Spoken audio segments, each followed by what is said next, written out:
Willkommen zurück bei Alltag Deutsch. Heute ist Tag 63, Teil 1. Und wir sind jetzt schon am dritten Tag im Level B1. Wahnsinn, oder? Die ersten 60 Tage im Level A2 habt ihr ja schon erfolgreich geschafft. Absolut. Und jetzt lernen wir einfach weiter. Jeden Tag 15 neue Wörter, bis wir am Ende die 3000 Wörter erreichen. Das ist unser gemeinsames Ziel. Genau. Und im B1-Level wollen wir euch ja noch ein bisschen aktiver einbeziehen.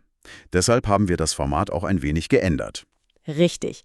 Es gibt ja jetzt zu jeder Lektion ein Extra-Video mit Fragen zu den Mini-Stories. Da bekommt ihr dann ein paar Sekunden Zeit, um laut zu antworten. Und direkt danach hört ihr auch schon die richtige Lösung. Ja, das hilft euch, so glauben wir, wirklich enorm, um einfach schneller zu reagieren und natürlicher zu sprechen. Das ist eine sehr aktive Art zu lernen. Stimmt. Und natürlich, könnt ihr auch weiterhin die Shadowing-Technik benutzen? Unbedingt. Super effektiv. Schaut euch das Video am besten einmal mit Untertiteln an, damit ihr alles versteht. Und dann Genau. direkt nochmal ohne. Genau. Macht nach jedem Satz eine kurze Pause, sprecht ihn laut nach und versucht mal die Aussprache und die Melodie so gut wie möglich zu imitieren. Das bringt eure Sprachfähigkeit wirklich einen riesigen Schritt nach vorne. So, aber jetzt zu unserem heutigen Thema. Ja, da haben wir uns was ausgesucht, das hoffentlich bald für euch alle wieder relevant ist.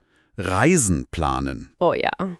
Ein super wichtiges Thema für Urlaub, Buchung, Organisation. Alles Mögliche. Absolut. Wir erklären euch heute 15 neue Wörter, die ihr sofort im Alltag benutzen könnt, wenn ihr eure nächste Reise plant. Und wie immer haben wir am Ende dieser Folge eine kleine Mini-Story für euch vorbereitet. Da kommen dann alle neuen Wörter drin vor.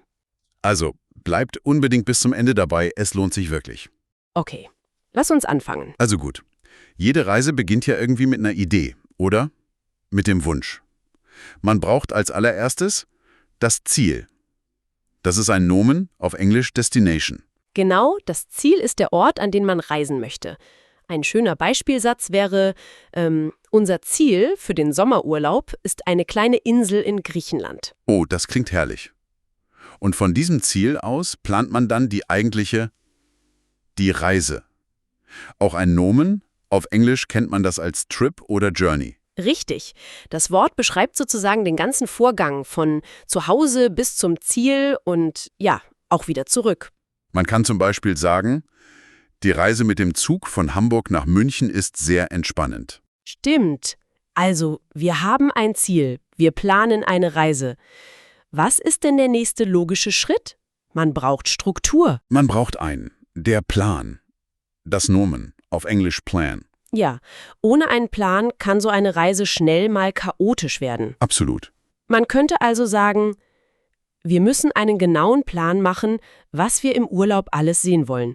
Das hilft, die Zeit optimal zu nutzen. Und was ist bei der Planung in einer fremden Stadt absolut unverzichtbar, damit man sich nicht verläuft? Oh, das weiß ich, natürlich. Die Karte. Genau. Ein Nomen, auf Englisch Map. Das kann eine alte Papierkarte sein oder natürlich eine App auf dem Handy. Klar. Ein sehr typischer Satz, den man im Urlaub oft hört, ist: Hast du eine Karte von der Stadt, damit wir uns nicht verlaufen? Auf dieser Karte sucht man dann ja oft den schnellsten oder vielleicht den schönsten Weg von einem Ort zum anderen. Und diesen Weg, den nennt man? Die Strecke. Ah, ja. Das ist ein Nomen und bedeutet auf Englisch Route oder auch Distance. Genau. Die Strecke kann ja kurz sein oder auch ganz lang. Ein praktisches Beispiel aus dem Alltag wäre: Die Strecke zum Flughafen ist am Morgen oft sehr voll. Da sollte man also mehr Zeit einplanen. Definitiv. So, das waren jetzt mal die wichtigsten Nomen für den Anfang. Kommen wir doch mal zu den Verben, also zu den Aktionen. Gute Idee. Wenn der Tag der Reise da ist, dann muss man ja von zu Hause los. Man muss abreisen. Das ist das Verb. Auf Englisch to depart. Und wichtig ist hier das Perfekt. Man sagt, ist abgereist. Es wird also mit sein gebildet. Weil es eine Bewegung von einem Ort weg beschreibt. Genau. Zum Beispiel: Wir reisen morgen um 6 Uhr morgens vom Hauptbahnhof ab. Und bevor man abreist, gibt es ja meistens noch eine Menge zu tun. Man muss alles gut vorbereiten. Ein sehr wichtiges Verb auf Englisch to prepare. Oh ja, eine gute Vorbereitung ist die halbe Miete. Das Perfekt ist hier ganz regelmäßig. Hat vorbereitet. Ein typischer Satz wäre also: Ich muss noch den Koffer packen und alles für die Reise vorbereiten. Ja, und wenn man dann glaubt, man hat alles vorbereitet, dann kommt oft dieser Moment der leichten Panik, oder? Habe ich wirklich an alles gedacht? Kenn ich. Dann ist es gut, nochmal alles zu überprüfen. Das Verb bedeutet to check oder to verify. Ja, das kenne ich nur zu gut. Doppelt hält besser. Das Perfekt ist, hat überprüft. Ein sehr, sehr wichtiger Satz, den man oft braucht, ist zum Beispiel: Kannst du bitte noch einmal überprüfen, ob wir unsere Pässe dabei haben? Der Klassiker. Wenn dann aber alles überprüft ist und man sicher ist, dass man alles hat, dann kann die Reise endlich losgehen. Sie kann starten. Das ist ein Verb, das ihr sicher kennt, auf Englisch to start. Und auch hier wird das Perfekt mit sein gebildet, weil es ja den Beginn einer Bewegung anzeigt. Ist gestartet. Ein guter Ratschlag könnte also lauten: Lasst uns früh starten, damit wir nicht im Stau stehen. Absolut. Und das große Ziel der ganzen Fahrt ist es natürlich, den gewünschten Ort auch wirklich zu erreichen. Das Verb heißt auf Englisch to reach. Genau. Das Perfekt ist hier wieder ganz regelmäßig. Hat erreicht. Ein optimistischer Satz für die Reiseplanung wäre: Wenn alles gut geht, erreichen wir unser Hotel gegen Abend. Perfekt. Das waren die wichtigsten Verben. Bevor wir zu den Adjektiven kommen, haben wir noch eine kurze Mitteilung von uns. Genau.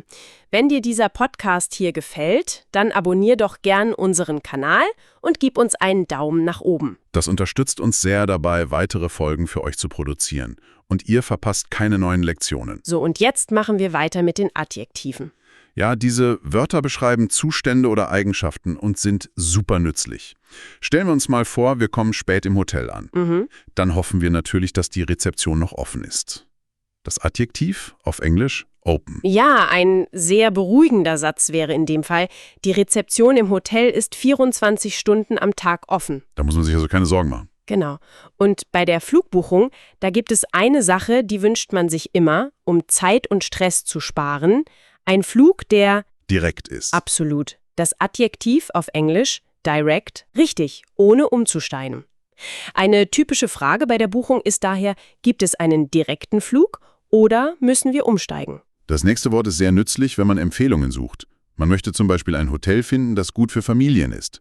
Okay. Man sucht also ein Hotel, das dafür geeignet ist. Das Adjektiv bedeutet auf Englisch suitable. Ah, verstehe. Man kann es aber auch im negativen Sinne benutzen, oder? Um zu sagen, dass etwas eben nicht passt. Genau. Zum Beispiel: Dieses kleine Zelt ist nicht für eine Reise im Winter geeignet. Sehr gutes Beispiel. Kommen wir zu etwas, das man auf keinen Fall vergessen sollte. Für manche Reisen ist es nicht nur eine gute Idee, sondern absolut notwendig. Ja, das Adjektiv necessary. Auf Englisch necessary. Das beschreibt etwas, das man unbedingt braucht. Ein wichtiger Hinweis wäre zum Beispiel: Eine gute Reiseversicherung ist absolut notwendig. Stimmt, besonders bei Reisen ins Ausland. Und unser letztes Wort für heute ist oft entscheidend bei der Buchung. Ah, ich glaube, ich weiß, was du meinst. Man findet das perfekte Hotelzimmer, aber ist es noch frei? Ist es noch verfügbar? Das Adjektiv auf Englisch available. Ah ja, ein Wort, das oft Enttäuschung oder große Freude auslöst. Ein Beispielsatz, den man leider manchmal hört, ist: Leider war im Hotel kein Doppelzimmer mehr verfügbar. Das waren sie auch schon, unsere 15 Wörter zum Thema Reisen planen. Wir hoffen, die Erklärungen haben euch geholfen. Und wie versprochen fassen wir jetzt alle Wörter noch einmal in unserer Mini-Story zusammen. Hört gut zu und versucht, die Wörter wiederzuerkennen. Die Geschichte handelt von Anna und Markus. Genau. Also, Anna und Markus sitzen zu Hause am Esstisch. Ihr großes Ziel für den Sommer ist ein gemeinsamer Urlaub in Rom. Vor ihnen liegt ihr Plan für die Reise. Markus schaut auf eine Karte von Rom, um die beste Strecke vom Hotel zum Kolosseum zu finden. Anna lächelt und sagt, dass sie schon alles gut vorbereitet hat, damit sie morgen früh pünktlich zum Flughafen abreisen können. Aber Markus ist eher der vorsichtige Typ. Er möchte zur Sicherheit lieber noch einmal alles überprüfen. Er nimmt die Flugtickets in die Hand und schaut sie sich ganz genau an. Und plötzlich wird er ganz blass. Er stellt fest, dass die Tickets nicht für morgen, sondern erst für nächste Woche gebucht sind. »Oh nein«, sagt er, »wir können unsere Reise morgen gar nicht starten.« Anna fragt sofort total panisch: Ist das Reisebüro denn jetzt noch offen? Es ist absolut notwendig, dass Sie sofort dort anrufen. Am Telefon fragen sie, ganz aufgeregt, ob vielleicht noch ein direkter Flug für den nächsten Tag verfügbar ist. Und der freundliche Mitarbeiter am Telefon, der sucht einen Moment und findet tatsächlich eine geeignete Alternative. Sie können die Tickets umbuchen. Später, am nächsten Tag, stehen Anna und Markus überglücklich am Flughafen. Sie können es kaum glauben, dass sie ihr Ziel Rom nun doch pünktlich erreichen werden. Puh, eine kleine Geschichte mit einem aufregenden Problem, aber zum Glück mit einem Happy End. Das stimmt. Wir hoffen, die Geschichte hat euch gefallen. Und jetzt seid ihr dran. Genau.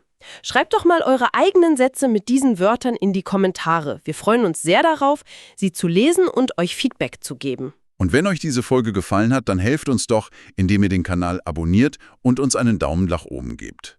So wissen wir, dass euch diese Art von Lektion gefällt und weiterhilft. Genau. Und das Thema für morgen ist auch schon klar. Es geht um Freizeitaktivitäten.